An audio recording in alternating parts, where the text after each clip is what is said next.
Muy buenas tardes, bienvenidos, bienvenidas a una nueva sesión de nuestro ciclo de conferencias La materialidad de la memoria. Como saben, recorremos las islas con la actualidad arqueológica de Canarias, en un ciclo que está financiado por la Dirección General de Patrimonio Cultural del Gobierno de Canarias y dirigido por nuestra conservadora Teresa Delgado, quien al final de la sesión va a moderar las preguntas que pueden realizar a través del chat. Hoy nos acompaña una experta de lujo, María del Carmen del Arco Aguilar, catedrática de Prehistoria de la Universidad de La Laguna,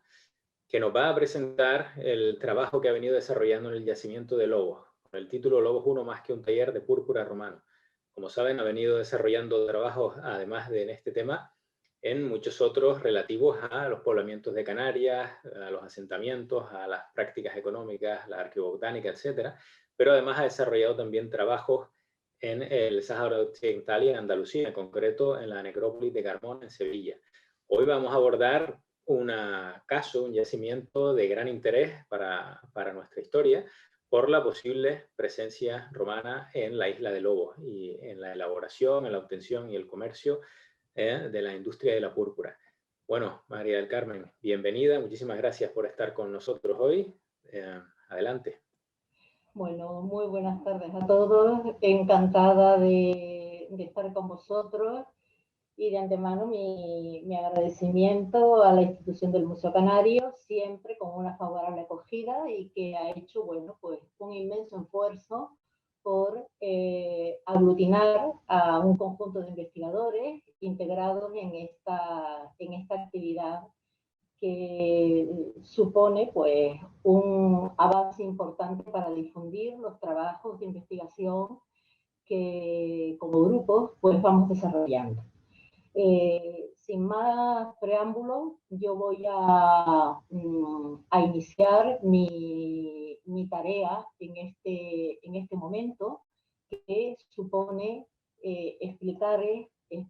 a todos qué es esto de Lobos 1 y este magnífico yacimiento correspondiente a un taller de púrpura. Lobos, todos lo conocemos como un islote situado entre las dos islas orientales del archipiélago, que nos sorprendió por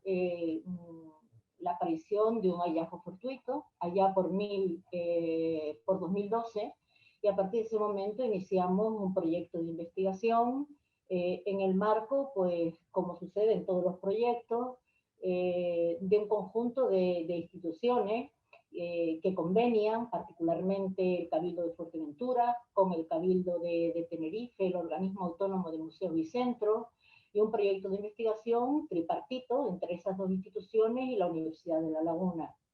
en el cual, bueno, pues hemos tenido también el apoyo institucional y la participación en proyectos competitivos de diversa índole, dependiente de la CIISI, o en estos momentos también el proyecto de la Fundación de la Caixa, o el apoyo de otra serie de empresas e instituciones que nos arropan para poder llevarlo adelante. Como os decía, el hallazgo de lobos se inicia con la detección de manera fortuita de unas piezas cerámicas que resultaban raras, que fueron entregadas a la Consejería de Patrimonio del Cabildo de Fuerteventura para su determinación, y el Cabildo nos avisó porque en ese momento nosotros estábamos llevando a cabo un proyecto de prospección relacionado con el tema del poblamiento en la isla de Fuerteventura, y íbamos a prospectar también el islote de Lobos, es decir, que fueron un cúmulo de coincidencias que supusieron que pudiéramos definir y categorizar ese hallazgo cerámico que correspondía particularmente a unos fragmentos anfóricos que íbamos a catalogar como una cerámica romana, una cerámica a torno, un tipo de ánfora, y que venía asociado a la presencia en un rebaje aparecido en la zona de Jable, de la arena de la playa, aparecían fragmentos de conchas con una cierta compacidad, constituyendo lo que arqueológicamente llamamos un conchero, ¿no? Una acumulación de restos malacológicos. con la sorpresa de que esa acumulación tenía un repertorio de elementos muy diferente a lo que caracterizan a los concheros habituales de las culturas canarias. No había lapas, no había burgado, y prácticamente el único elemento que se observaban eran restos de murícidos, restos de estramonitas hemastomas, y por lo tanto era un repertorio de materiales anómalo dentro del conocimiento que hasta ese momento teníamos de las culturas canarias antiguas. Obviamente era un repertorio que teníamos que fijar en la antigüedad porque estaba asociado a esos hallazgos de cerámica a torno, y a partir de ese momento asumimos el reto de trabajar sobre ese yacimiento, haciendo una serie de intervenciones, primero unos sondeos de tipo cautelar y posteriormente pues ya un proyecto de investigación sistemática. Realmente para muchos podría ser considerado como una sorpresa la investigación arqueológica, e incluso en nuestro mundillo que a veces tiene esos rasgos extraños, sin conocer los registros, pues emitieron interpretaciones de si lo que estábamos haciendo era pues intervenir en un espacio que correspondía a un depósito arrojado por el mar, o si por el contrario estábamos trabajando en los detritus dejados por la corta estancia de Gadifer de la Sal en el islote. Lo cierto es que para nosotros, que veníamos propiciando observar algunos elementos relacionados con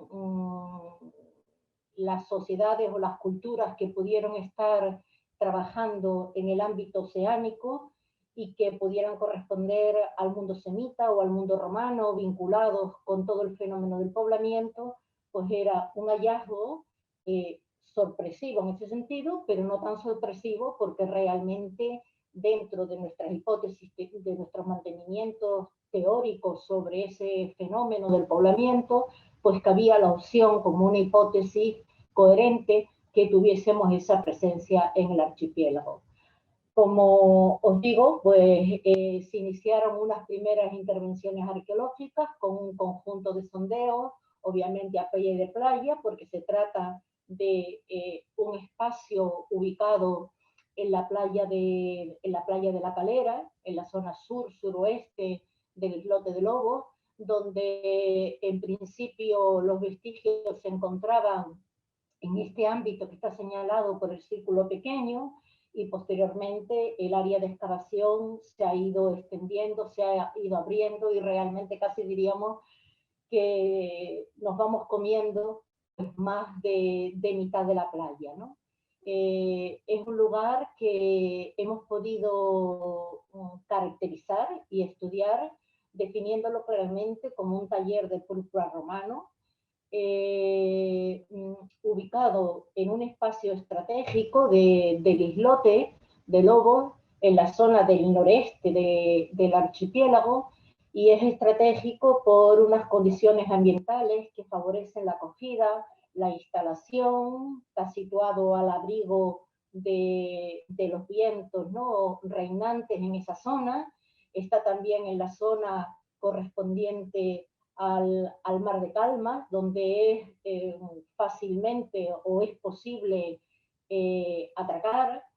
y además tiene un control visual del territorio circundante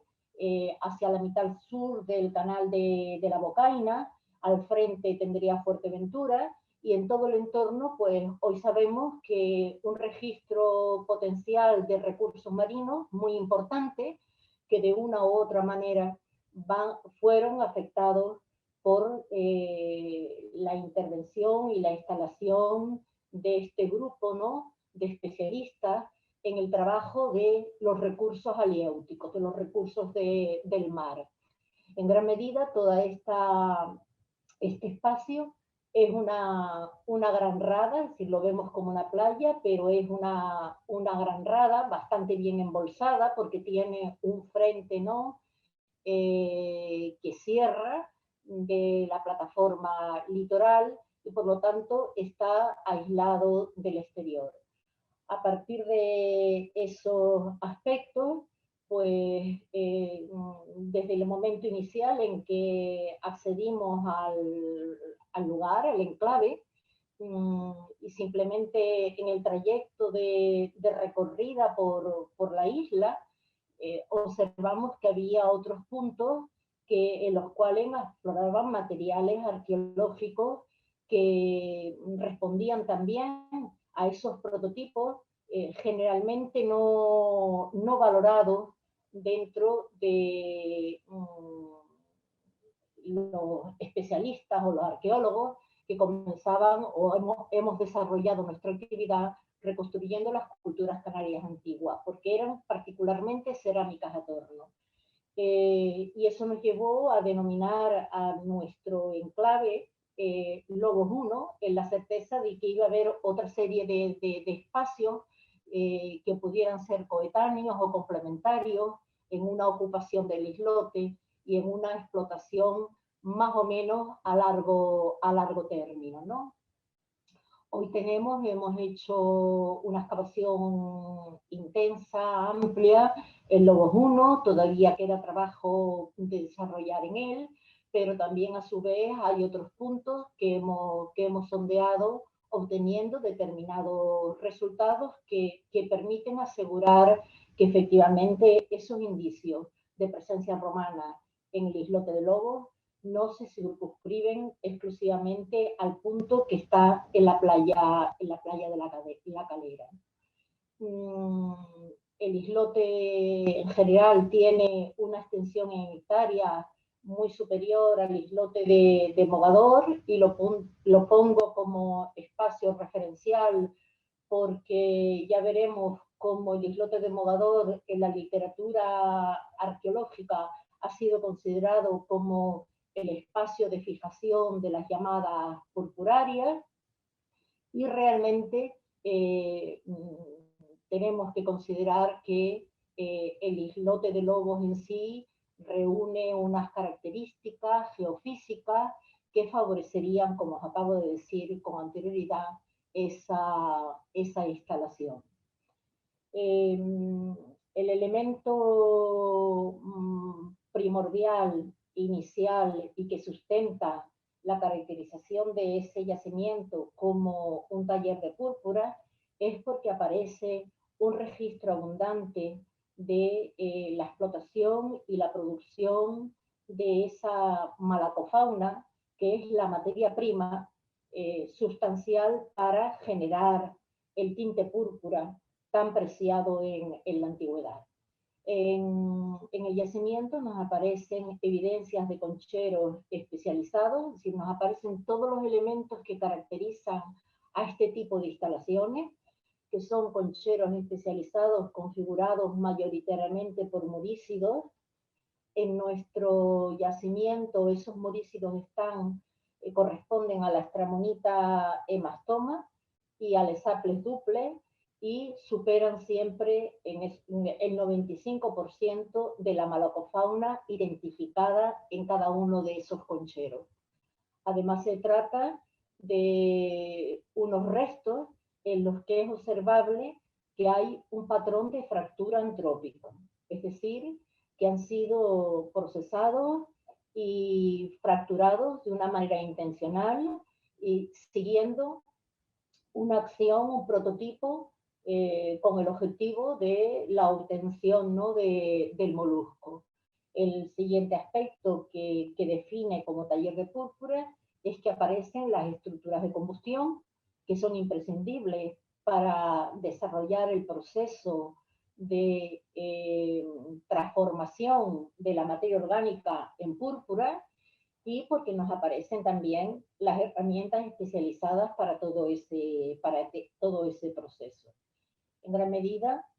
tenemos el conjunto de elementos que caracterizan a estos talleres. Aquí veis pues una sección de un corte con esa acumulación de detritus, de concheros y algunas de las herramientas líticas asociadas a ella. En este caso tenemos que Lobos 1 se configura como un espacio organizado donde en la zona oeste, es decir, en la zona baja de la imagen que vosotros veis, estaría el frente de playa y hacia el interior lo que se ha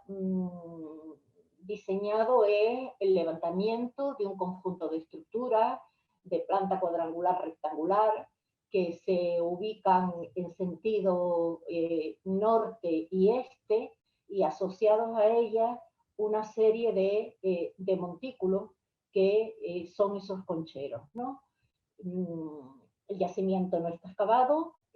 las situaciones, hay espacios intermedios entre una estructura de concheros y otras que no están todavía excavados, con lo cual, aunque aquí los estemos denominando como conchero oeste o conchero noroeste, es posible que el proceso de continuación de los trabajos y la excavación, ¿no? De los espacios intermedios termine por configurar que forman un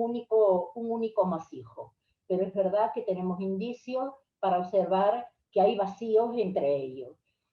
Es interesante también la consideración que son concheros con un volumen muy importante de detritus, en su gran mayoría, donde estos que se sitúan en la zona norte se encuentran infrapuestos, es decir, corresponden a un primer episodio de producción y están infrapuestos a las construcciones. Y es también muy interesante estos concheros de la zona norte, porque ya veréis ahora que son más reducidos, están individualizados y es posible considerar que hayan funcionado como espacios más reducidos de trabajo y que al final terminen dándonos información sobre los patrones de fracturación diferentes en unos espacios frente a otros, ¿no? Dependiendo de la mano del trabajador, del muriléguli, que trabaja con unas destrezas y unas acciones que puedan ser diferentes, ¿no? En ese ámbito de información está trabajando en este momento uno de nuestros alumnos de doctorado, becario de FPI, Ramón Cebrián Guimerá, cuya tesis se centra justamente en el estudio de esta malacofauna y la observación de los procesos tecnológicos que se dan con ella. Aquí tenéis unos recuentos generados en la totalidad de los espacios excavados que nos dan un número muy alto, es decir, se han recontado en cada una de esas unidades en los cavados la totalidad de los concheros para poder hacer un estudio lo más exhaustivo posible y es de mayor interés que esos concheros estén siempre en situación primaria. Es un elemento muy válido porque permite reconocer espacios diferentes en el conchero, áreas de amontonamiento de determinados detritus, formas del procesado, si primero se procesan los murícitos que tienen unas determinadas dimensiones, si se separan en función de esos tamaños, etcétera, ¿no? Se trata, como os digo, de concheros de forma lenticular que constituyen pequeños montículos y nos permiten observar pues, esas variables acumulaciones siempre asociadas a estructuras de combustión, a unidades estratigráficas diferentes que nos están hablando pues, de una secuencia larga en el tiempo que suponen explotaciones de un periodo de una cierta amplitud cronológica, como veremos un poquitito más tarde. En relación con esos concheros, no solamente nos aparecen esos detritus malacológicos, sino aparecen también restos de los artefactos utilizados para el procesado, para la producción de la púrpura, pero también el tipo de detritus que se genera en un espacio de ocupación. En gran medida, Lobos tiene también el particular interés de que se trata de un establecimiento lejano a los lugares de origen de los trabajadores, de tal manera que esos trabajadores, los que se instalan en Lobos, no solamente son trabajadores de la púrpura que ocupan el islote en una franja horaria, ¿no? A lo largo de cada jornada de trabajo, sino que además permanecen en él, es decir, viven en él. Y por lo tanto se acumulan también pues, todos aquellos detritus relacionados con lo que constituyen pues, sus estrategias de subsistencia y de permanencia en el islote. Esta sería otra visión en proceso de excavación del yacimiento, donde vemos también pues, lo que constituye ese paquete estratigráfico, las referencias a las estructuras de combustión y a las construcciones que antes observábamos en el plano, ¿no? Con una articulación en extenso que permite evaluar pues, espacios de la producción tecnológica de la púrpura y, por otro lado, espacios, diríamos, de la vida cotidiana. Entre los elementos que nos encontramos para definir ese conchero, obviamente, o esa explotación de la púrpura, lo primero es la acumulación de conchas. Son concheros que se catalogan como monogénicos, que están configurados mayoritariamente por murícidos. La especie reina entre ellos es la Stramonites hemastoma, conocida vulgarmente como cañailla. Aquí yo he seleccionado pues, ejemplares que están enteros para que podáis identificarlos más fácilmente, pero la realidad es que el número mínimo de individuos que nos aparecen enteros son mínimos, ¿no? Es muy pequeño. Y que todo el conjunto de esa malacofauna está triturada, está fragmentada, está procesada para la obtención pues, de el elemento que presenta en su estructura anatómica una glándula hipobranquial, que es donde se encuentra, ¿no?, el líquido que va a favorecer, o la sustancia que va a favorecer mediante un proceso determinado su transformación en la púrpura. Este registro, como veremos, está relacionado efectivamente con unos patrones claros de fractura y la representatividad es aplastante en relación a presencia de murícido y el resto de la malacofauna, en general malacofauna marina o varia que aparece en el depósito. El aspecto de esos detritus corresponden a determinadas partes esqueléticas que se manifiestan en fragmentos de conchas diversas. Aquí en la imagen, en la parte inferior izquierda, tenéis esas conchas de Staples duplex, mientras que en el resto de la imagen veis los fragmentos correspondientes a la Stramonites hemastoma, donde puede aparecer la parte correspondiente al ápice, es decir, el extremo superior de la concha, o aparecen también los fragmentos de todo el caparazón y los fragmentos del eje de estos ejemplares, que es lo que llamamos columela. En gran medida van a ser los restos de ápice los que vamos a utilizar como criterio para señalar el número mínimo de individuos que tiene cada conchero. Es decir, que aunque recontemos también los otros fragmentos para hablar de las formas de trituración, lo que nos da el número mínimo de individuos es el conteo de esos ápices. El trabajo de la púrpura en este mundo antiguo obviamente es conocido por un conjunto de informaciones muy diversas, pero particularmente están las fuentes literarias, en la antigüedad que hablan de ese trabajo de los Murileguli y el sistema de procesar a esos taxones. Es muy claro el texto de Aristóteles en su Historia de los Animales, que habla de la dualidad de procesado para los ejemplares de gran tamaño, ejemplares pequeños, o el texto de Plinio, que se apoya también en el de Aristóteles y que plantea que plantea dos cuestiones. Una, que habría una dualidad en el procesado, donde a los ejemplares pequeños se les machaca intensamente y a los ejemplares grandes se intenta su extracción en vivo.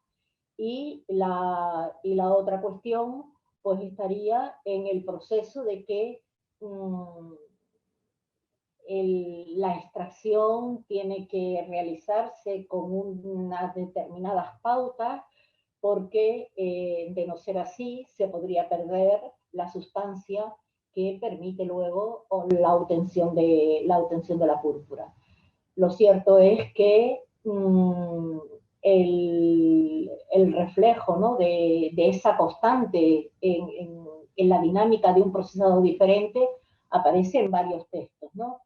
Tenéis aquí también el de Liano, que habla de esa misma situación, pero la realidad es que en el registro nuestro de lobo, al igual que en otros talleres del occidente mediterráneo y del área del Círculo del Estrecho, lo que se observa es que se machacan intensamente todos los ejemplares, sean ejemplares grandes o sean ejemplares pequeños. A partir del estudio de ello, Ramón Cebrián comienza a observar la presencia de unos patrones de fractura, observando esos detritus que permiten establecer una tipología con unas frecuencias determinadas y que nos hablan en sí mismas de los gestos que se habrían utilizado para ese procesado. Para ello, obviamente, hay que implementar pues, un modelo de investigación que pasa inicialmente por realizar la biometría de ejemplares para establecer las categorías, es decir, que llamamos ejemplares grandes, medios o pequeños, que pasa por revisar sistemáticamente los restos obtenidos, en este caso ya no solamente en lobos que lo hacemos, sino en una expansión de nuestra actividad, trabajando en una vinculación estrecha con el Departamento de Arqueología de la Universidad de Cádiz, en el equipo que lidera Darío Bernal, de tal manera que Ramón Cebrián, bueno, pues ha participado en la revisión de los yacimientos como Luis Milena, Sagasta o El Olivillo, que son talleres de púrpura de aquella zona, de tipo secundario, pero que encierran un gran cúmulo de detritus, como caracteriza a cualquier taller de púrpura, especializado realmente en esaple en lugar de estramonita, es decir, a la inversa que nosotros. Eso supone obviamente haber puesto en marcha un proyecto experimental, pues seleccionando las herramientas necesarias para ello, manejando los taxones en la actualidad y reproduciendo cada uno de los gestos de ese procesado para poder comprender efectivamente cómo se producía la percusión, cómo se obtenía la materia orgánica y, en definitiva, cómo se procesaba la misma. Dentro de esos indicios, ¿no?, que nos aparecen en el taller, pues tenemos también como una enorme novedad en todos los talleres de púrpura del Mediterráneo occidental y del ámbito del Círculo del Estrecho, un elenco muy importante de los instrumentos que utilizan los Murileguli. De tal manera que nos aparecen los yunques y los percutores, que de hecho son las únicas herramientas que en lobo estarían confeccionadas con materia prima local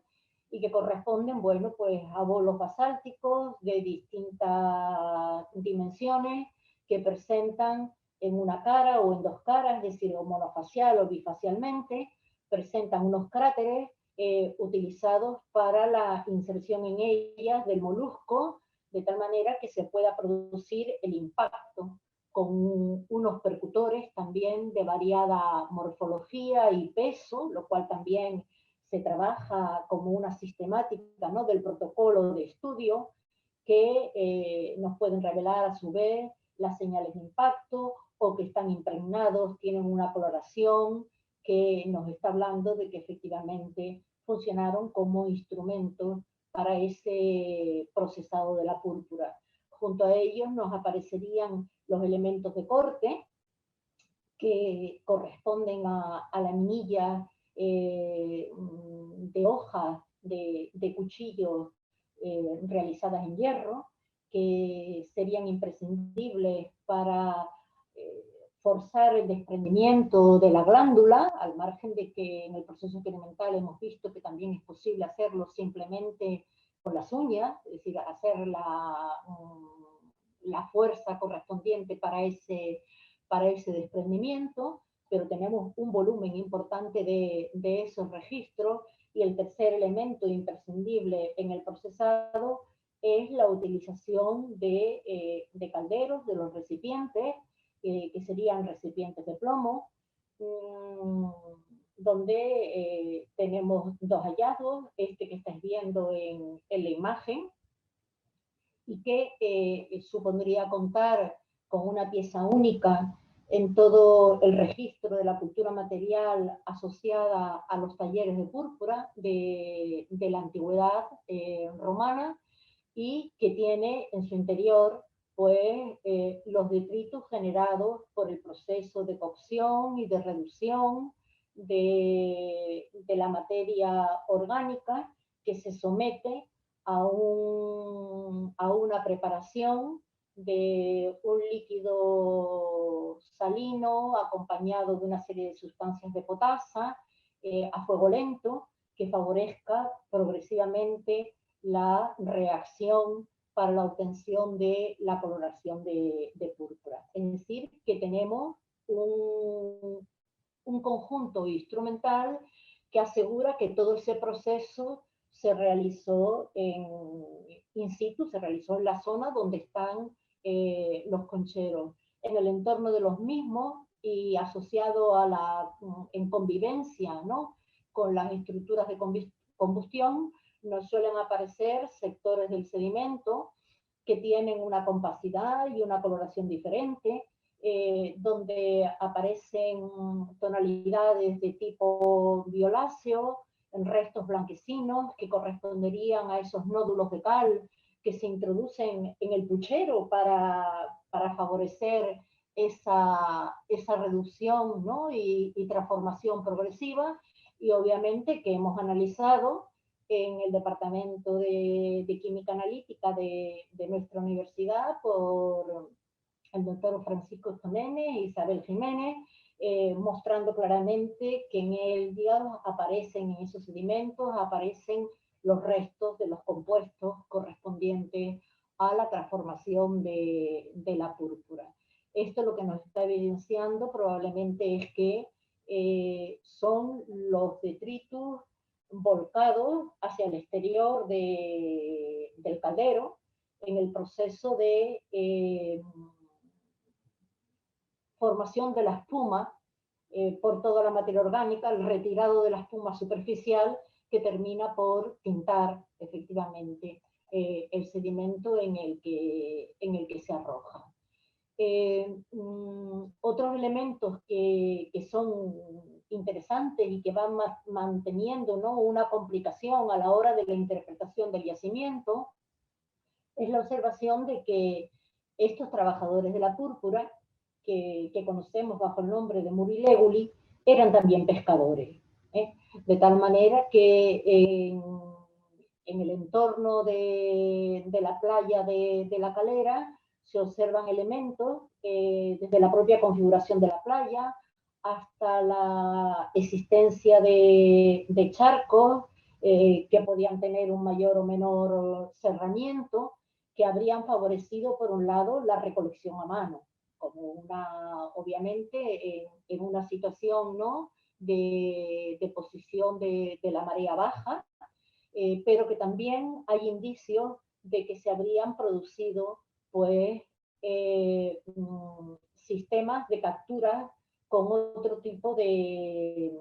artes de pesca o de captura. Las fuentes literarias antiguas no suelen hablar de las nazas para la captura de la púrpura,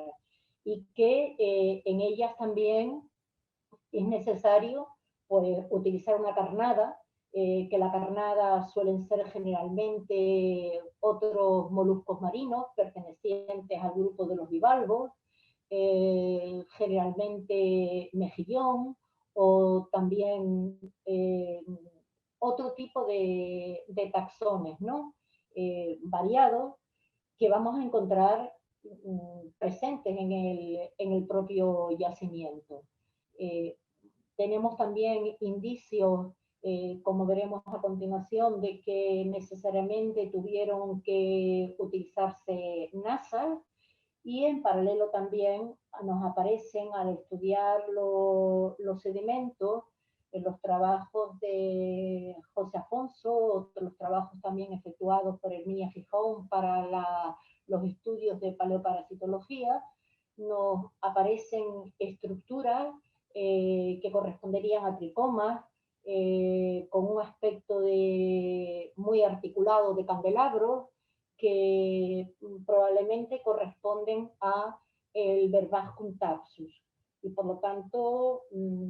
es un taxón vegetal utilizado para el emponzoñamiento del agua y las actividades pesqueras, ¿no? Una práctica, por otro lado, tradicional también en el mundo de las culturas canarias antiguas, que efectivamente conocemos como embarbascado, que es una práctica utilizada también en todo el mundo mediterráneo y en el ámbito atlántico. En la parte superior de la diapositiva tenéis un pequeño fragmento de una pieza vegetal. Es mínimo, en este momento está en estudio, y pudiera corresponder a algunos de las cestas, pudiera corresponder a otro tipo de instrumentos, esteras, etcétera, que funcionaron en este núcleo, ¿no?, de producción. Pero todavía no podemos proporcionaros, pues, una identificación clara sobre la misma. La pesca, indudablemente,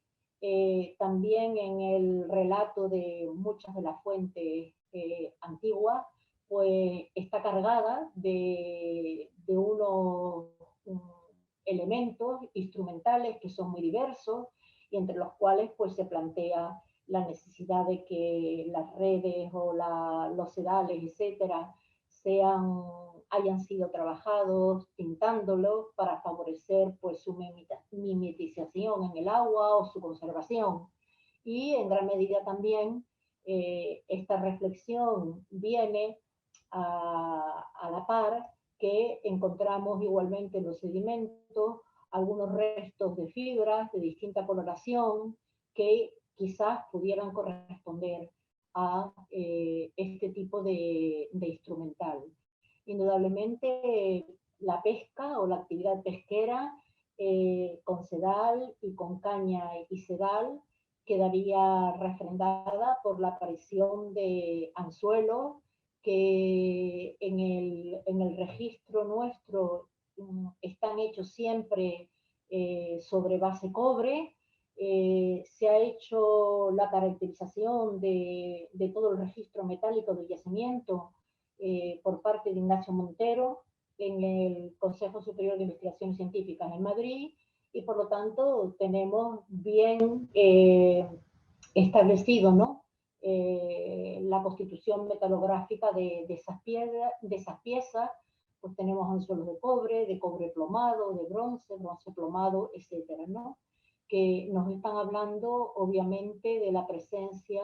de que la gente que están en Lobos también están trabajando en los productos del mar. Junto a ello nos aparecen las pesas de red,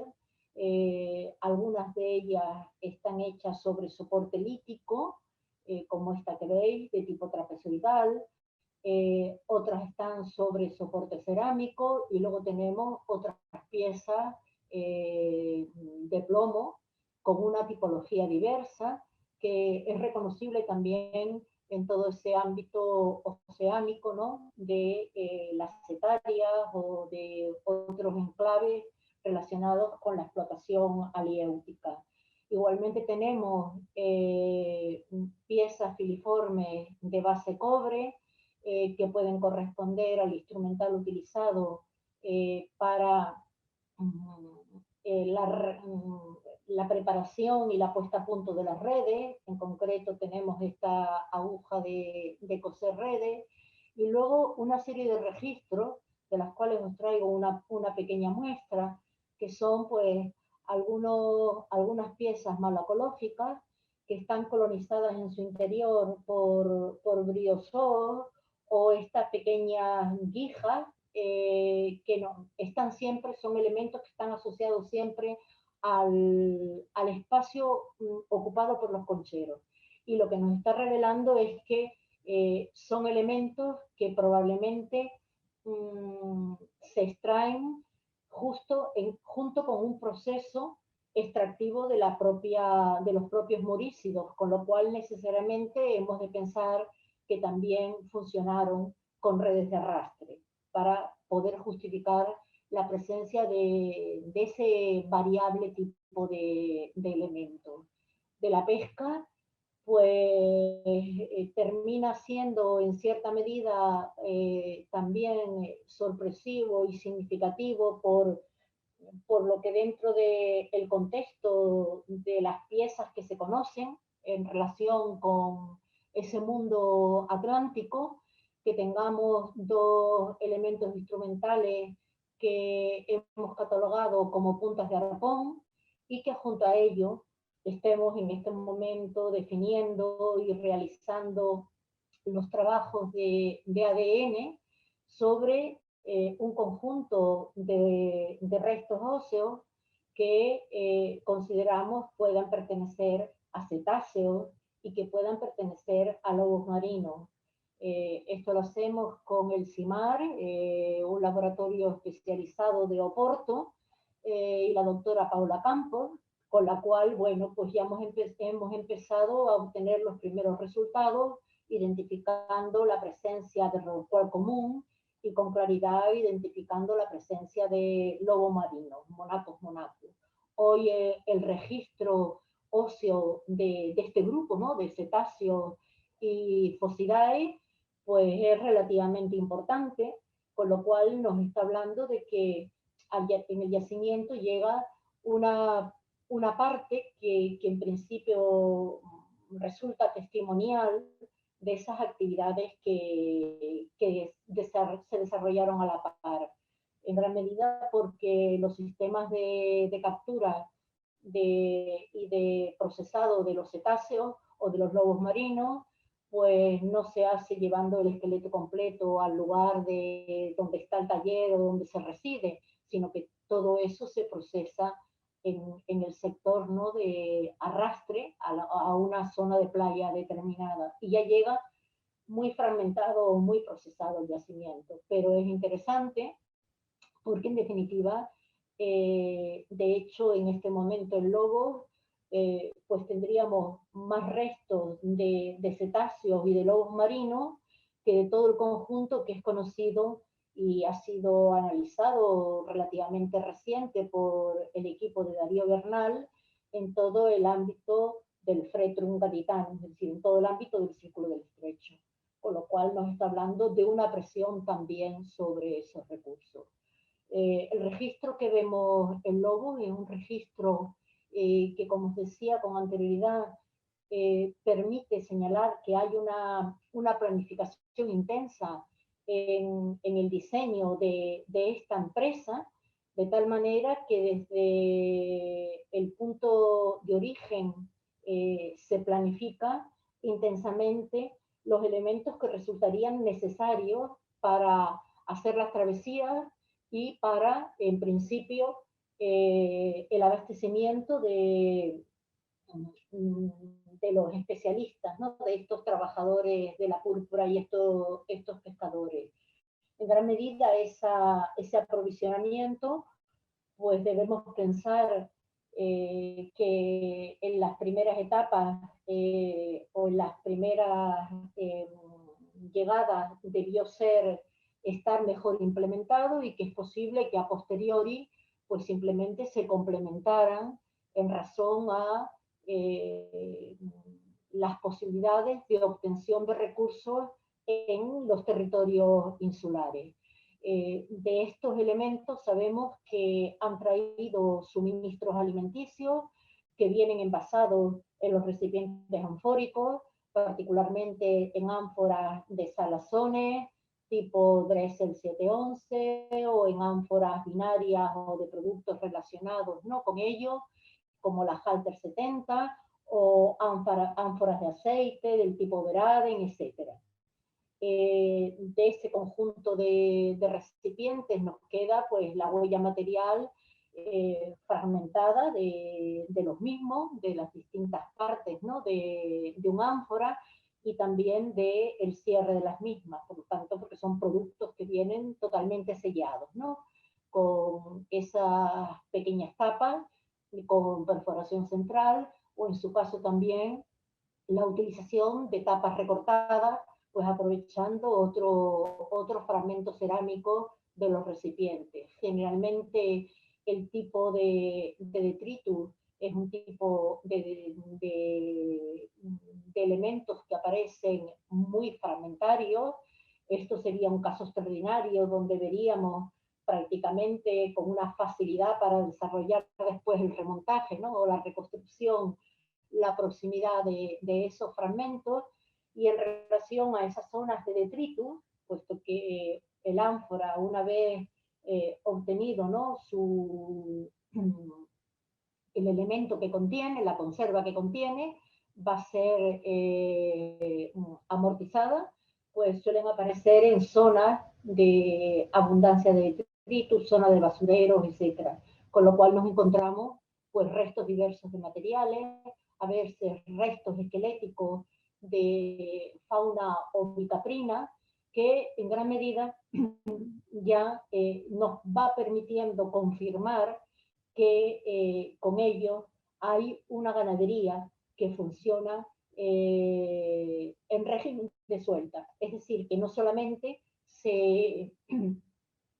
portan carnes en salazones, ya sabemos que el proceso de conservación de esas carnes a largo tiempo o bien es por su transformación en una salazón, o bien por su transformación en una cecina, es decir, seca, y en este caso vamos a empezar a encontrar restos esqueléticos que corresponderían a fracciones de un taxón, de un animal, pero además es que encontramos restos esqueléticos correspondientes a pezuña, a cráneo, cornamenta, que obviamente no pueden corresponder a detritus o restos que han venido hasta lobos en conserva.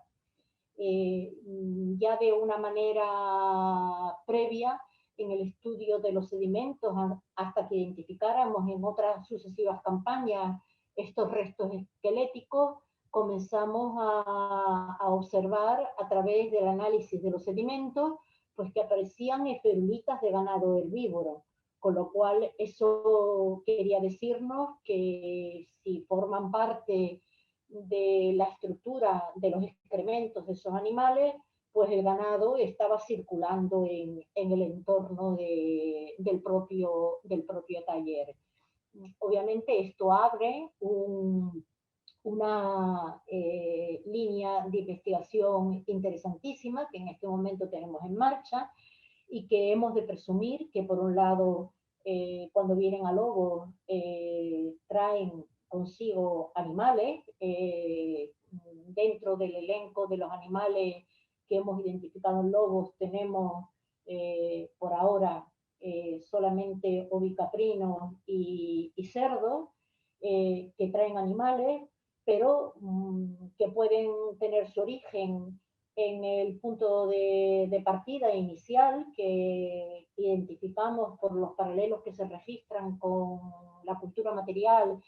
que probablemente fue Gades, pero en un trayecto que tuvo varias escalas en la costa occidental africana, con lo cual en cualquier punto de esas escalas se pudieron nutrir de distintos materiales. Con lo cual en este momento y también en el marco de la tesis doctoral de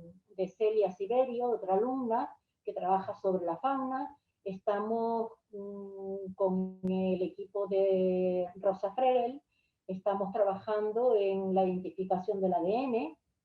y contrastando en la muestra con fauna del yacimiento de la cueva de Villaverde, de Fuerteventura, y luego también con fauna que nos ha proporcionado Bernal del taller de púrpura del Olivillo, con lo cual a partir de que tengamos datos en ese sentido, podríamos terminar estableciendo nexos, ¿no?, de distribución, de procedencia, de cómo los recursos bióticos están funcionando, trasegándose con ellos, intercambiándose, etcétera, ¿no? Dentro también del estudio de los sedimentos, pues tenemos un repertorio de elementos identificados, pues que nos hablan de taxones vegetales diversos a través de la identificación de determinadas estructuras, esqueletos silíceos que no son muy abundantes dada la naturaleza del sedimento, pero que permiten identificar, bueno, pues desde la presencia posible de mijo, también tenemos restos carbológicos de trigo, igualmente también otros taxones arbóreos que indudablemente son la base sustentadora de una discusión en cuanto a que los tricomas de oleáceas pudieran terminar definiéndose como pertenecientes a olivo o pertenecientes a cebuche en su variable vertiente. En gran medida, además, tenemos que considerar que estos registros que nos aparecen en el sedimento, en estas estructuras, esqueletos silíceos, tricomas, etcétera, después también los identificamos en los análisis palinológicos. E indudablemente también con la dificultad que tiene la reconstrucción, en el sentido de que estamos hablando de un grupo de gente que pueden haber portado taxones vegetales que no son los característicos del ámbito insular.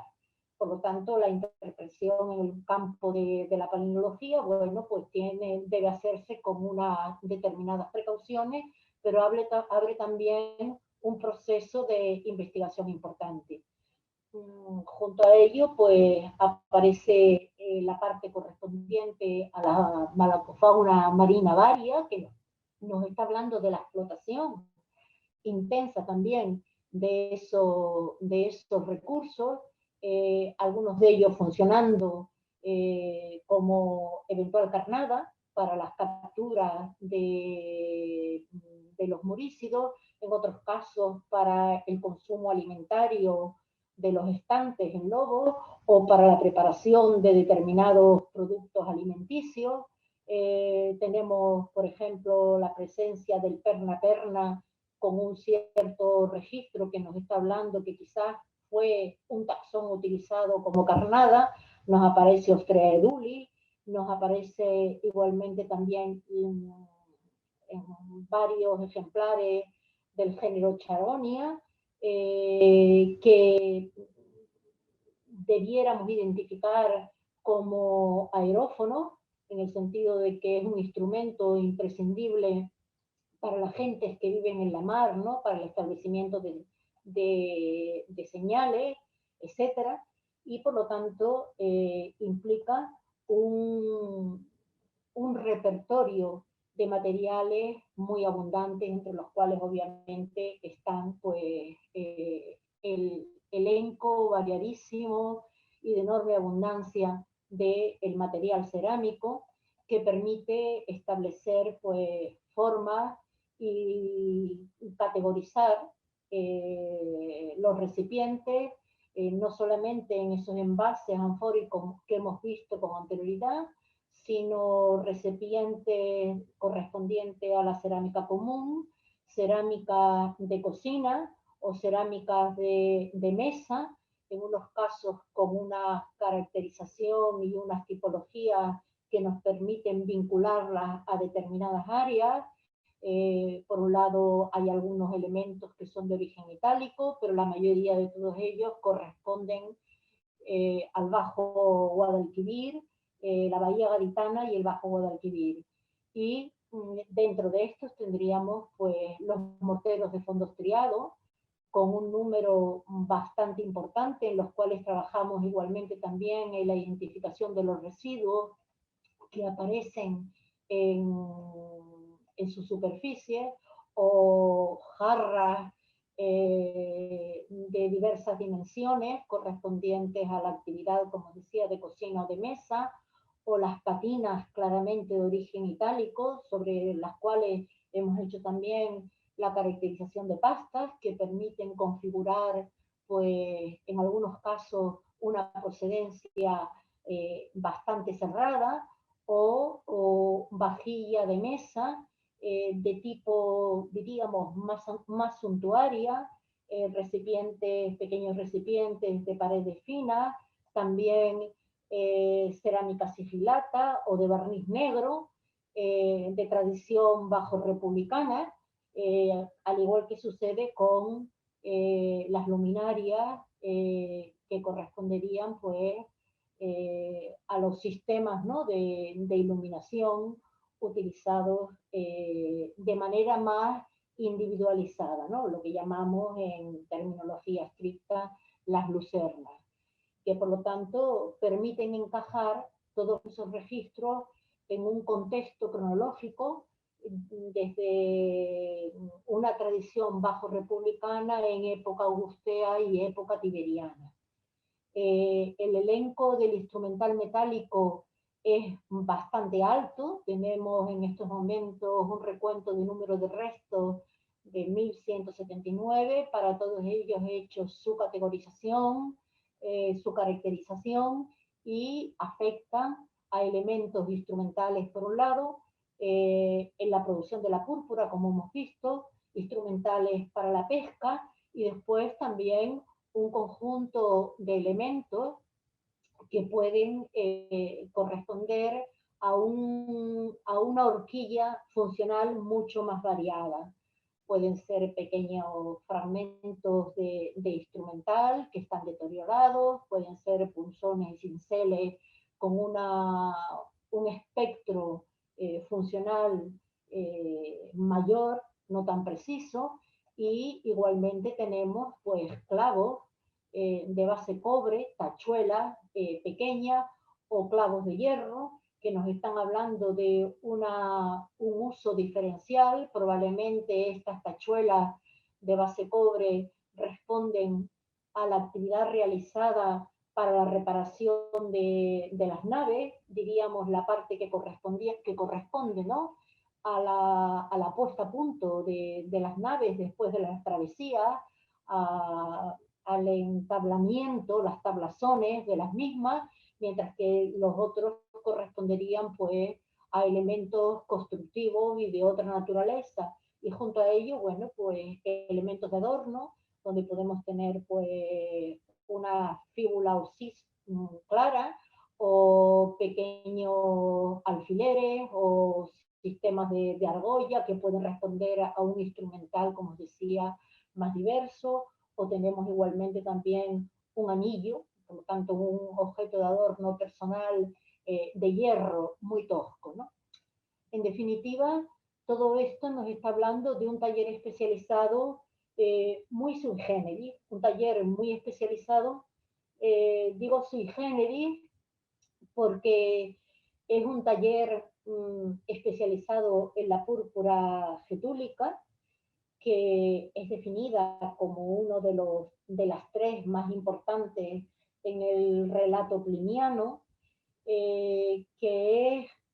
también tremendamente particular porque, como os decía, está en posición primaria. Es una situación que solamente en la literatura arqueológica que existe en estos momentos se puede reconocer de una manera fragmentaria en la Pitiusa, porque el resto de los talleres de la zona del estrecho han sido mucho más afectados por fenómenos postdeposicionales. Aquí las cosas, en Lobo las cosas están en su sitio, ¿no? Y además están de una manera complementaria porque la gente vive allí. Entonces tenemos un elenco de elementos significativos que no suelen aparecer, toda esa vajilla de común, de mesa, todo un conjunto de elementos instrumentales metálicos, mucho más variados, no suelen aparecer en los otros talleres de púrpura. En gran medida, la cuestión que viene sobre la marcha es la consideración de si realmente estamos en las purpurarias. Ese es un tema para un debate bastante profundo y realmente pasa por la consideración que tengamos de las purpurarias si nos ceñimos en exclusividad al relato, ¿no? Que aparece en el texto pliniano en relación a la actividad de Juba hacia unas islas de la Mauritania y a su deseo de la instalación en las mismas de unos talleres de púrpura getúlica, ¿no? La referencia de ese relato tradicionalmente ha llevado,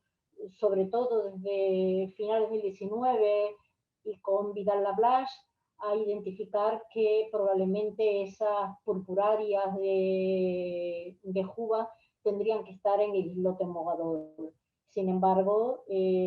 no hay una unanimidad al respecto en la consideración de que Mogador está tan próximo al ámbito de la costa africana que difícilmente habría que considerar que Juba manda a inspeccionar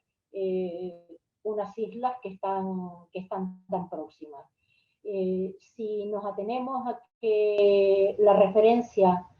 a islas purpurarias en el sentido de que se produce la púrpura getúlica, no quedaría ninguna duda que habría que incorporar lobos en ese momento. Sin embargo, en la actualidad,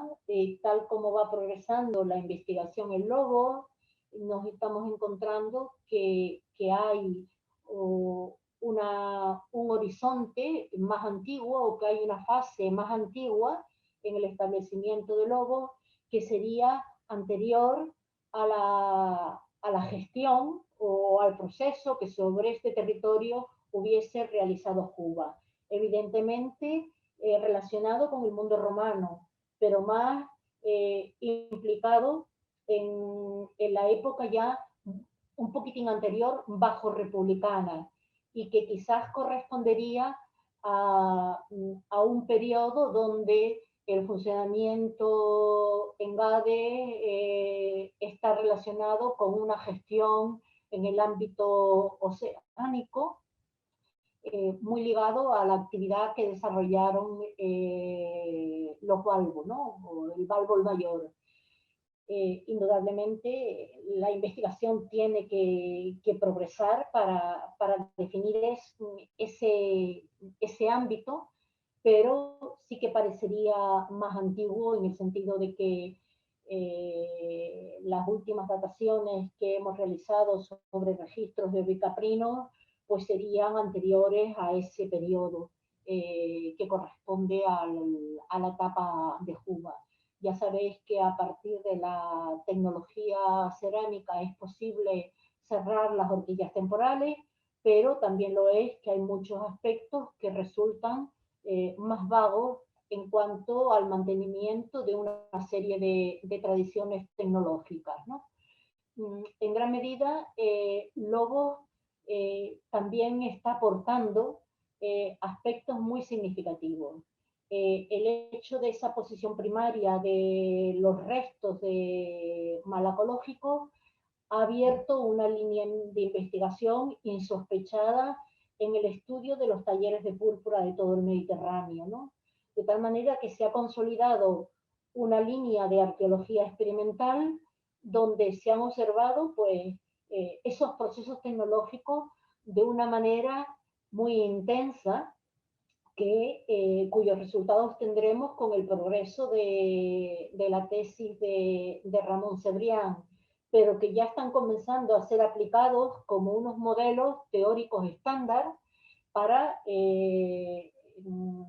interpretar otros contextos. Nosotros ya lo hemos hecho en esos talleres que os señalaba con anterioridad del Círculo del Estrecho, y realmente esto termina por cohesionar que este asentamiento romano de Canarias está efectivamente, por la cultura material que en ella se observa, pues en lo que hemos venido a llamar de una manera ya más transformada al sentido que tuvo originalmente, pues el Círculo del Estrecho. Comenzamos a definir además unas actividades aliéuticas mucho más amplias de las que inicialmente presumíamos exclusivamente en la explotación de la púrpura, y estamos progresando en todo ese tema de la distribución de los bienes, de las manufacturas, de los suministros para la subsistencia. Pensar que la observación de que mientras está funcionando Lobos tenemos también ocupación en la isla de Lanzarote, en paralelo con el yacimiento del Bebedero, que tiene igualmente, aunque en menor cantidad, unos materiales cerámicos, y donde Atoche ha propuesto que es un foco, ¿no?, de producción o explotación de la cabaña ganadera. Pues todo esto nos ayudará a configurar cuáles son, digamos, los ámbitos donde se generaban los suministros.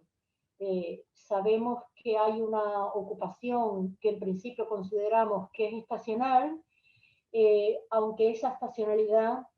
es muy difícil definirla en el propio yacimiento, por el tipo de sedimentos en que se configura. En gran medida hablamos de que es una ocupación estacional, partiendo del modelo establecido ya hace bastante tiempo por Tarradell y por Ponsic, al considerar que los trabajos en el ámbito oceánico, en la mar, en la explotación de las riquezas piscícolas, ¿no?, y su producción en las fábricas de salazones, en las llamadas cetáreas, pues debían producirse en relación a los ciclos biológicos anuales de los escómbridos, y que en gran medida cuando la mar estaba abierta, y que en los otros intervalos de tiempo, en la ocupación de esos pescadores sería particularmente una ocupación más ligada a las actividades de las capturas en áreas más próximas a la costa, en el marisqueo, en la preparación de una serie de productos. Esa actividad, digamos, de recesión de una implementación de la pesca oceánica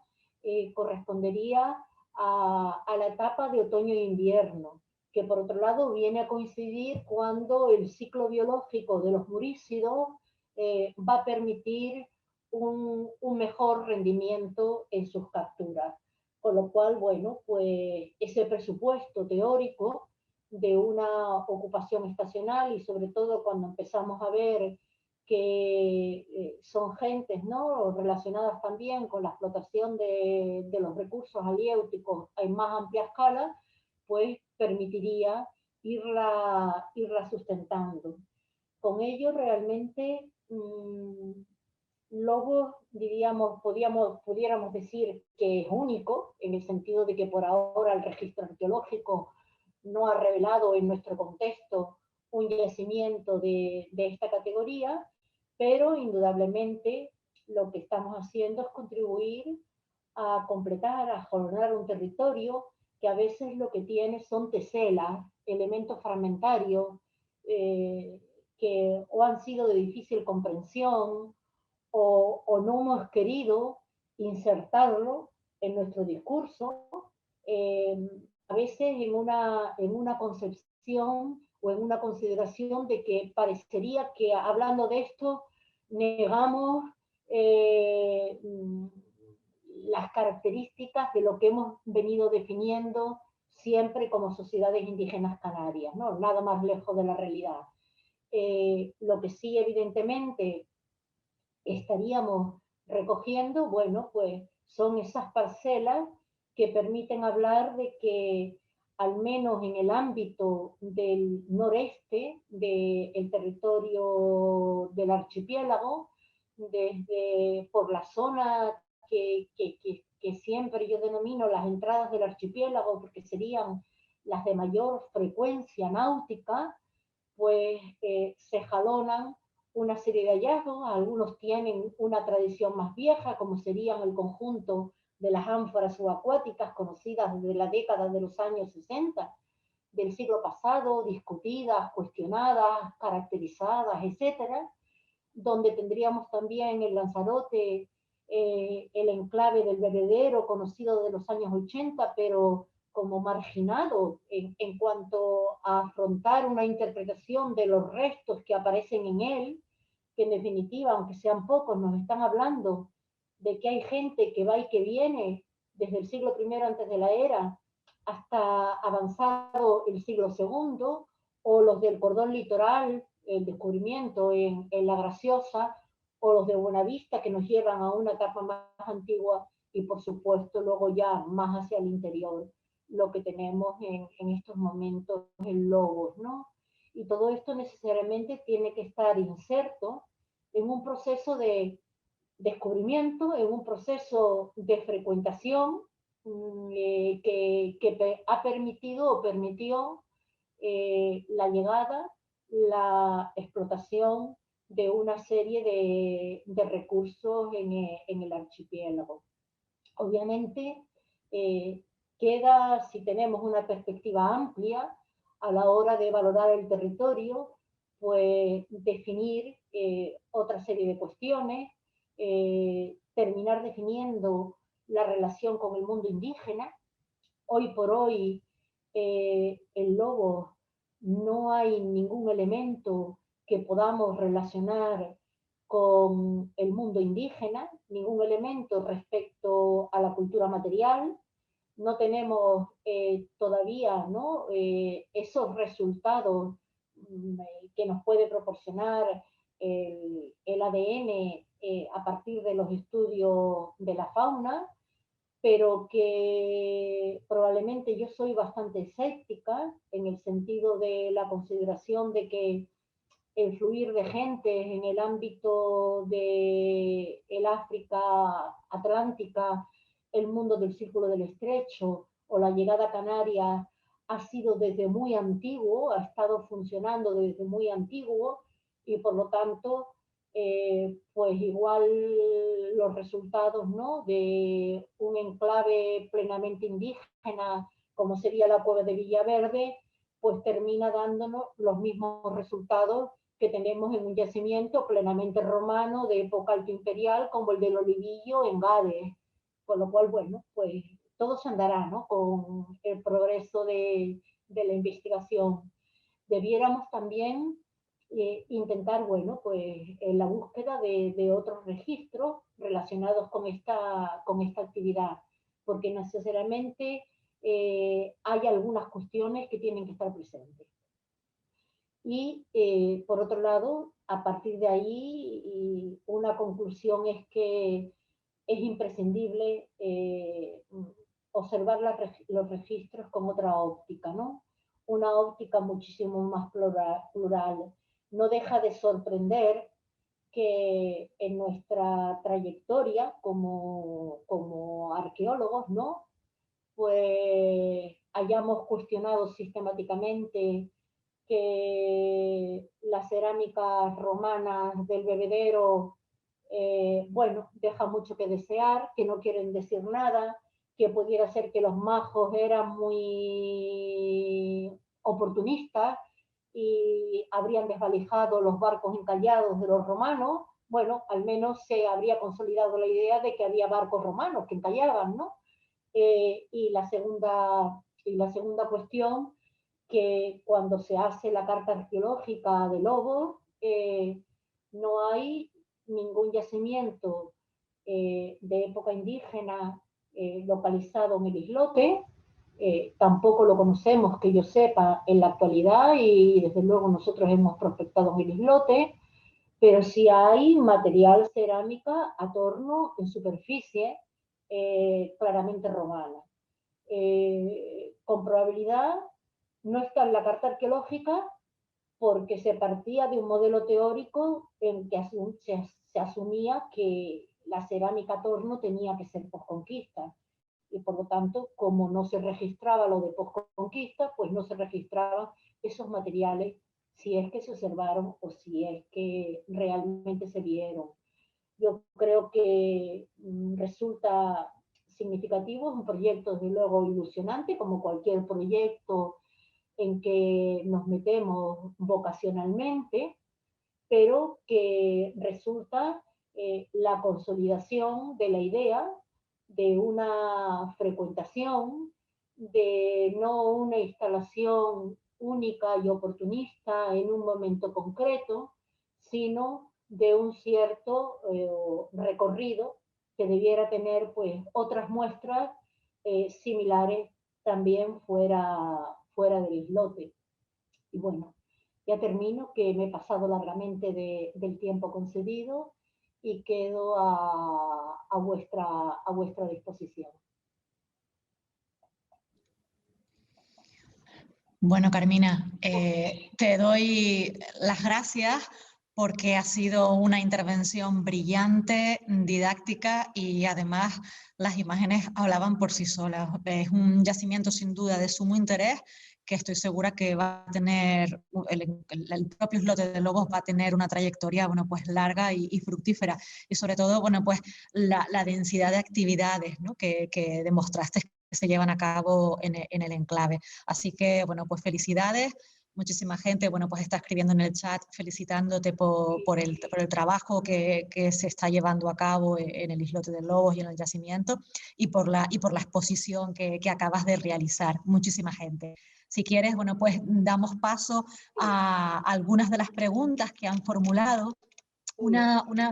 pregunta que repiten varias personas era el tema de las dataciones del enclave. Es verdad que al final, bueno, pues de la diapositiva, sí que una de las diapositivas tenías las fechas, pero si quieres ahondar un poco en ellas, porque ha sido una pregunta que reiteran bastantes personas.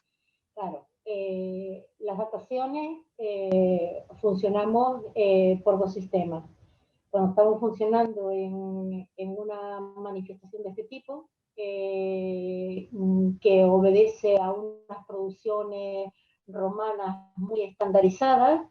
ya existe una clasificación tipológica que permite vertebrar en el tiempo cuando se producen esas producciones, incluso en qué ámbitos territoriales se producen, y por lo tanto los límites de esa horquilla temporal. De tal manera que la presencia de determinados recipientes anfóricos, la ausencia de otros, o de determinadas formas de paredes finas o de determinados tipos cerámicos, va cerrando esa horquilla. Por lo cual, de entrada, tendríamos una cronología que los arqueólogos llamamos cronología relativa, en una secuencia ya muy conocida. Y en paralelo luego viene la datación de tipo absoluta, carbono 14 en este caso, que desde luego no suele ser muy frecuente, en los estudios de arqueología romana. Igual se hacen una o dos dataciones. Nosotros tenemos ya un elenco muy grande de dataciones y que abarcan pues distintos tipos de materiales. Abarcan materiales que tienen su interpretación más difícil, porque todo lo que es fauna marina, con la cuestión del problema de efecto reservorio, etcétera, etcétera, se complejiza, pero venimos obligados, obviamente, a hacerlo como protocolo. Hemos datado, por lo tanto, malaco, hemos datado también cetáceos, que a su vez tienen una complicación mayor, porque así como la malaco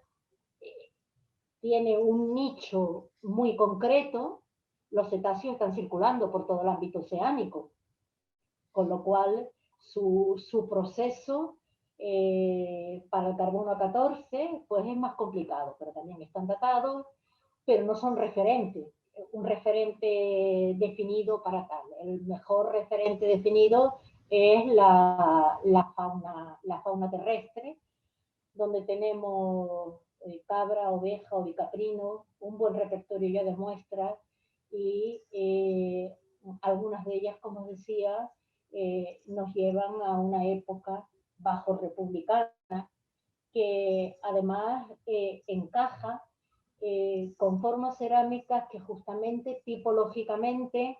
los arqueólogos han venido sistematizándolas como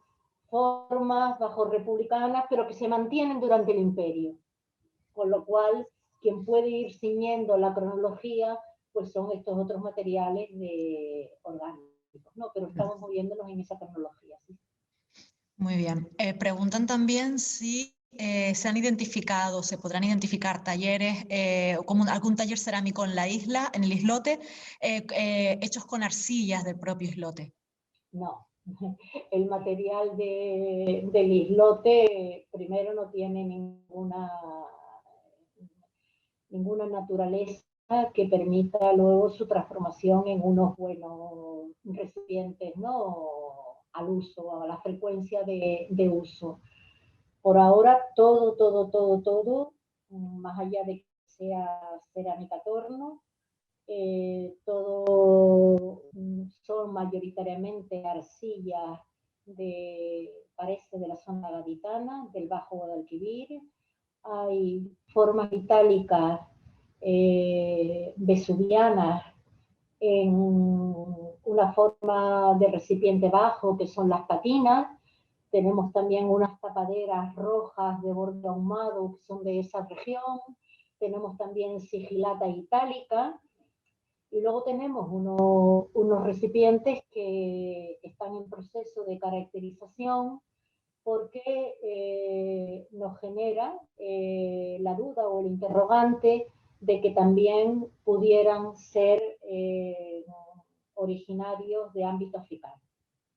Entonces, estamos en el proceso ahora, en este momento, de caracterización de todo eso. Muy bien. Hay arcillas en el islote. Preguntan dos o tres veces he visto esta pregunta, si la proximidad de la isla de Fuerteventura hace posible la existencia de talleres de púrpura en esa isla. Los hay. Ya los tenemos detectados, los hay. Ah, sí. Queda por sondear, pero los hay. Perfecto. Vale. También, o sea, son restos que están asociados a material romano. Es lo lógico, ¿eh?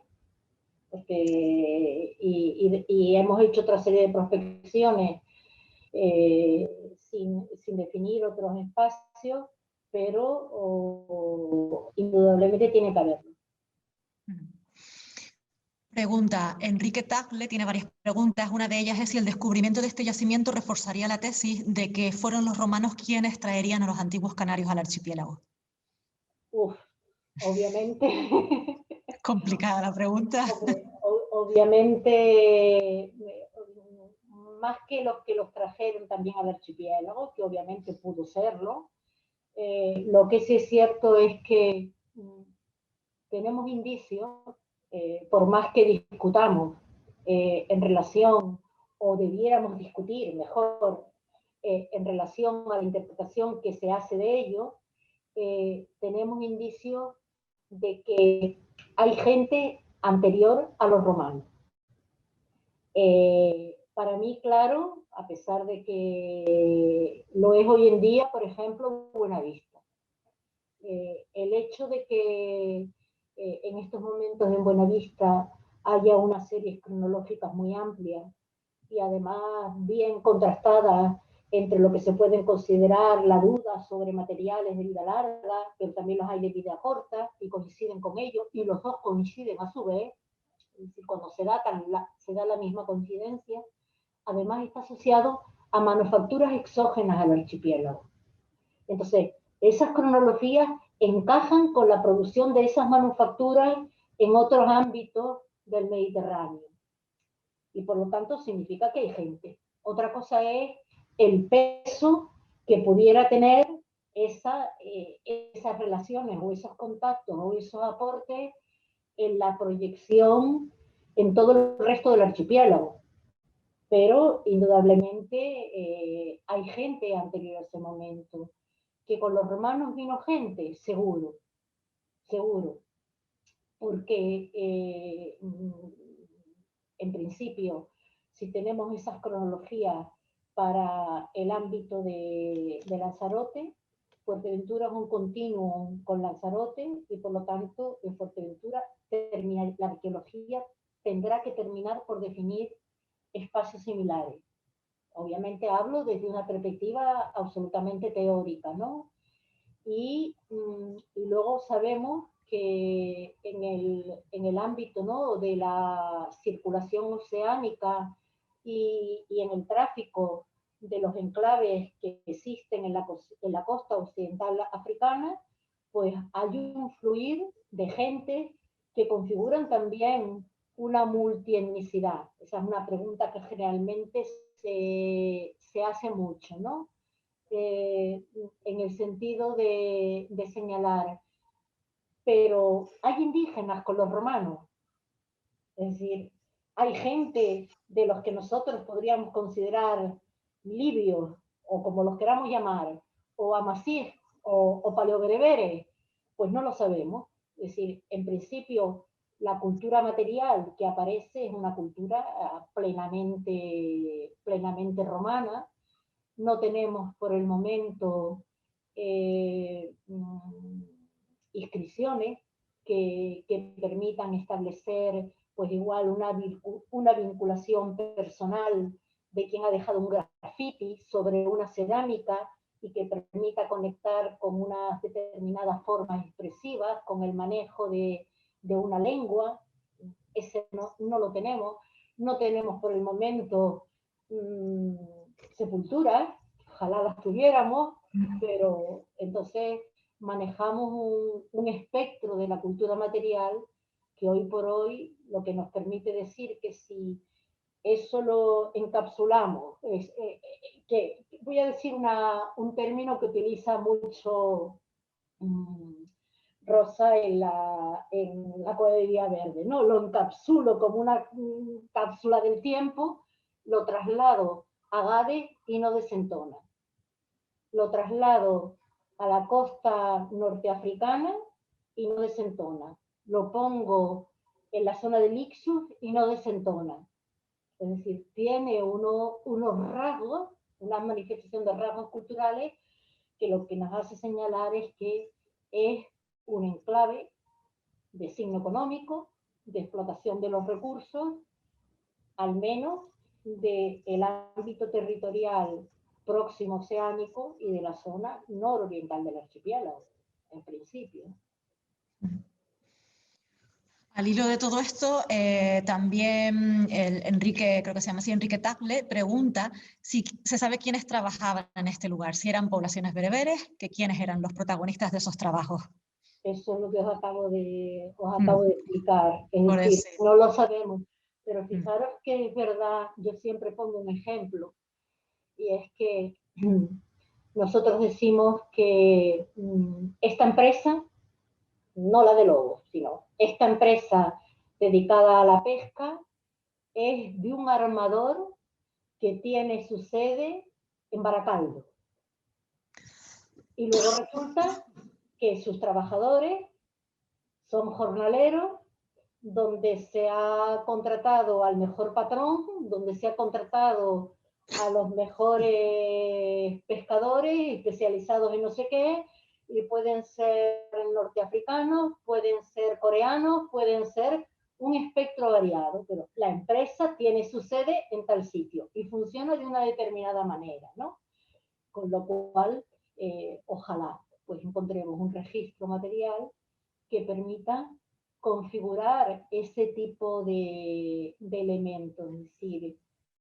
los individuos que eran especialistas, que trabajaban, que eran jornaleros, que desarrollaban un trabajo ingente, como todos los trabajos de la mar, ¿no? Pesados, etcétera, etcétera, pues cuál era su estirpe, su vinculación social, por ahora difícil de establecer. Preguntan si además de la fauna que has comentado, se ha documentado el consumo de aves marinas, por ejemplo, de otro tipo de elementos. Sí, señora. hay mucha avifauna y que está en este momento en un estudio.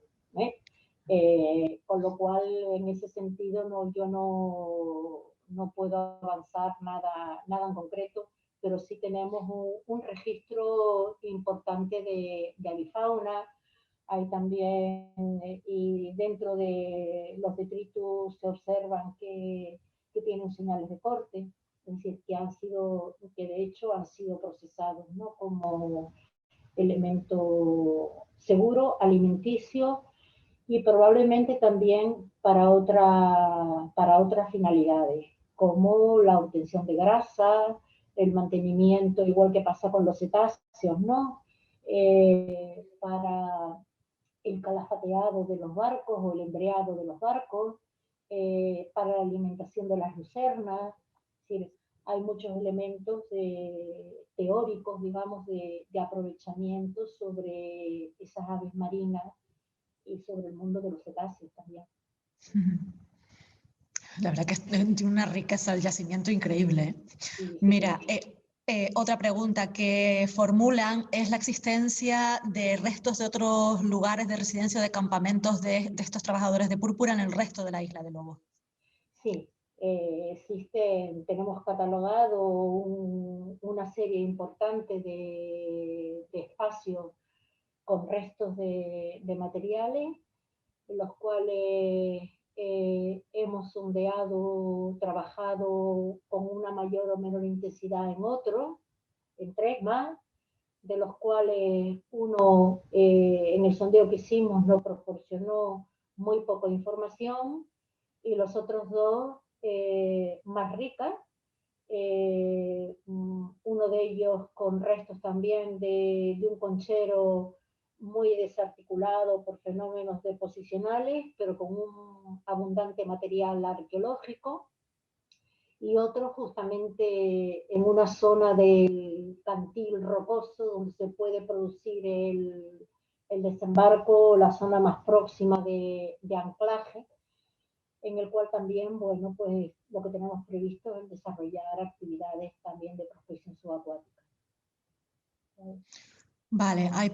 otra pregunta que es similar, y luego pregunta Agustín Fuentes sobre si la población actual ha podido influenciar en los yacimientos. Entiendo que debe ser la afección de los yacimientos por población actual. Pues hasta ahora el Lobos está muy bien conservado. Quiero decirte que el fenómeno de deposición del Hable, pues en una gran parte ha protegido esos registros que afloran en algunos espacios, pero no se muestran visibles en demasía, ¿no? O sea que tiene una protección natural relativamente buena, ¿no? La afección antrópica, al menos desde nuestra perspectiva, no ha sido muy intensa. Muy bien. Obviamente, donde nosotros estábamos trabajando, mucha gente plantó su tienda de campaña, ¿no? Nosotros tenemos una compañera, dice que parece que sea mentira, donde acampábamos aquí en los años 60, ¿no? O sea, y que debajo yo tenía este yacimiento romano. Pues sí, bueno, pero bastante bien protegido. Sí. Mira, después pregunta Miguel Santana si se puede estar relacionado el yacimiento con la producción o transporte de otros productos. Por ejemplo, habla del garum. Ay, es una hipótesis, ¿no? Porque en gran medida lo que sí en estos momentos, digamos, podemos presentar es que con toda probabilidad hay un aprovechamiento más intenso de los recursos del mar. Ese aprovechamiento por el momento no lo podemos relacionar, nosotros no tenemos en lo que llevamos excavado, ojalá, pero no lo tenemos, no tenemos lo que se define como una setaria, es decir, no correspondería a una fábrica de salazón, no tenemos posetas articuladas para favorecer esas salazones, sin embargo, sí tenemos un conjunto de detritus que nos pueden estar hablando de la preparación de productos como salsas diversas, aprovechamiento de la materia derivada de los moluscos. Una de las cuestiones que a nosotros vemos como un posicionamiento a falsar es en el trabajo de la púrpura qué se hace con la enorme cantidad orgánica que genera la actividad extractiva de la glándula, ¿no? Dependiendo con toda probabilidad del tamaño de los ejemplares, el cuerpo entero se echa en el caldero, a la pócima, ¿no? Correspondiente, a reducirlo, al hervido, a su procesado, pero hay ejemplares abundantes de un tamaño considerable donde con toda probabilidad esa materia orgánica no se desperdiciaría. A nosotros, por ejemplo, nos sorprende que en el espacio excavado tengamos, no me quiero equivocar porque si no otra alumna, Elia Garrido, me come porque me equivoco en el número mínimo de individuos, pero tenemos, por ejemplo, de los morteros de fondo estriado, tenemos un número mínimo de individuos apurando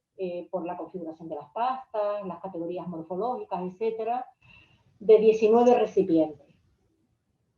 Y eso es mucho. Es decir, es mucho en la consideración de que el mortero obviamente es una herramienta que sirve para la cocina habitual y que sirve para procesar alimentos, particularmente se asocia al grano, la fabricación de la harina, pero cuando estudiamos los registros, los residuos posibles y demás, que está siendo muy complicado por el tipo de sedimentos que tenemos, nos parecen también otros indicios que necesariamente no corresponden a vegetales. Nos aparecen pequeños fragmentos de porciones esqueléticas de pescado que están muy molturados, que están muy redondeados, que están muy alterados, y entonces parecería que ahí también se está machacando un producto que va a dar lugar a la fabricación de unos condumios, de una materia que puede corresponder a determinadas salsas. El problema consiguiente que cualquiera se plantearía es, ¿son salsas para el consumo propio o son salsas, es decir, que entra dentro de lo que es tu bagaje cultural, la forma de comportamientos en la mesa, o son salsas que se van a producir de una manera sistemática para su salida en el islote, ¿no? Del islote. Ese es otro problema también que tenemos planteado con la púrpura. Es decir, ¿cómo sale la púrpura? Interesantísimo. ¿Cómo sale la púrpura del islote? Hay varias formas de ese procesado, es decir, o en una situación, en una consolidación viscosa que se encierra en unos determinados recipientes. El hecho también de que nos hayamos encontrado un número relativamente abundante de eso que tipológicamente llamamos ollas de cocina, y que en algún caso obviamente han funcionado como de cocina porque están tiznadas, ha permitido también abrir una vía en la consideración de que quizás esos recipientes quizás pudieron funcionar como contenedores de púrpura. Esa es una fórmula. Obviamente no se iban a dejar atrás un recipiente lleno de púrpura para que nosotros lo encontrásemos, no, eso está claro. Otra forma de salida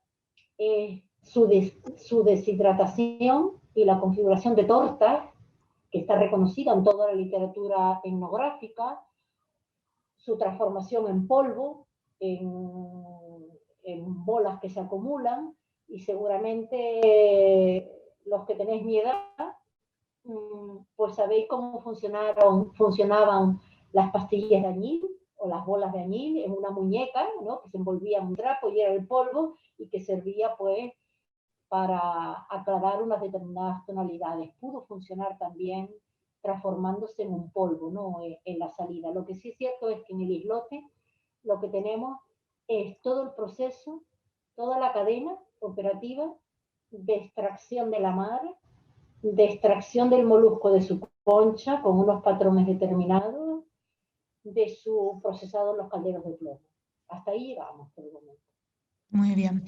Mira, Carmina, una última pregunta que hace Juan Jaime Márquez. Dice si hay, que me imagino que será difícil por lo que has comentado, hay signos de posible esclavitud de los trabajadores, que si hay hallazgos en esa línea. No, eso realmente pudiéramos empezar a hablar de ello desde el momento en que tuviéramos pues algún tipo de inscripción, un documento que permitiera establecer los documentos que hacen referencia a la púrpura y la organización de la púrpura. En el mundo romano son bastante antiguos, corresponden a la época bastante modernos, corresponden a la época del Bajo Imperio, donde se habla de la ordenación, ¿no? De los espacios porturígenos dependientes de una política imperial, en la constitución de los Bafia, ¿no? Y digamos los responsables, los gobernadores, por llamarlos de alguna manera, que detentan el control de esa producción y de esa riqueza, y en gran medida se considera que quizás esa fórmula podía existir con anterioridad, ¿no? Y que indudablemente los trabajadores de la púrpura eran especialistas en ello,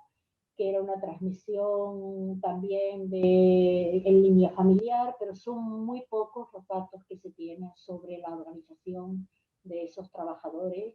y nosotros en Lobos no tenemos ningún elemento que nos permita por el momento hablar de ello. Bueno, pues era la última pregunta. Carmen del Arco, muchísimas gracias por compartir tu tiempo y tu enorme experiencia, ¿no? Y conocimiento en torno a ese yacimiento como protagonista o trabajadora en él. Te lo agradecemos muchísimo. Esperamos que el año que viene, si volvemos otra vez a repetir este encuentro de actualidad arqueológica, poder volver a contar contigo para que nos muestres los nuevos resultados que sin duda tendrán que haber, dada la cantidad, ¿no?, de trabajo que está permitiendo llevar a cabo la riqueza de ese yacimiento. Muchísimas gracias a ti. Darle las gracias también a Inés Navarro por la traducción, la interpretación al lenguaje a la lengua de signos, y por supuesto dar también las gracias a todo el público que se ha incorporado en streaming a esta magnífica y brillante conferencia. Recordarles que este jueves retransmitiremos en un formato diferente a través de nuestras redes sociales del Museo Canario los resultados del proyecto de investigación que llevamos a cabo aquí en esta entidad, en la Sociedad Científica del Museo Canario, que lleva por título Cuerpos, Objetos y Espacios. Será, como les digo, a través de las redes sociales. No hay que inscribirse en este caso, pero sí habrá que inscribirse para la última conferencia que va a impartir Marco Moreno el lunes a las 7 de la tarde para hablarnos del convento de Betancuria. Recuerden que la inscripción sale mañana para la conferencia de Marcos, que será el lunes a las 7 de la tarde. Muchísimas gracias a todos y especialmente, bueno, pues a ti, Carmina.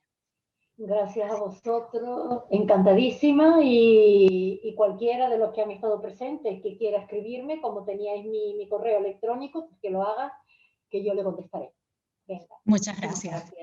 Hasta luego. Hasta luego.